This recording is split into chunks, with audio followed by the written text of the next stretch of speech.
कधीतरी अचानकच आपल्याला आपलं दैनंदिन जीवन खूप नीरस आणि उदास झालेलं जाणवतं. कधी विचार केलाय कशामुळं? कारण आपल्या रोजच्या जगण्यातला तोचपणा. कित्येकदा अनेक गोष्टी तुम्ही पुन्हा पुन्हा जशाच्या तशा गिरवत असता आणि अशा वेळी खरं तर प्रवाही होणं, पुढं सरकणं खूप महत्त्वाचं असतं. मग प्रेमभाव असो, भक्ती असो, कर्तृत्व असो, पुरुषार्थ असो किंवा तुमची जिंकण्याची महत्त्वाकांक्षा असो, काहीही असो, प्रवाह महत्त्वाचा आहे.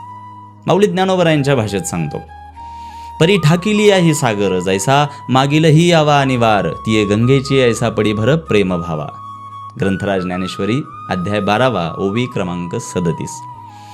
ज्याप्रमाणे गंगा सागरापर्यंत पोहोचल्यानंतरही तिच्या मागून येणारा अफाट पाण्याचा लोट कोणत्याही प्रतिबंधाला न जुमानता येतच राहतो, त्याप्रमाणे माझ्या ठिकाणी असलेला माझ्या भक्तांचा प्रेमभाव त्या गंगेसारखा येत राहतो, वाहत राहतो, वाढत राहतो, असा दृष्टांत माऊली ज्ञानोबरायांनी दिलाय.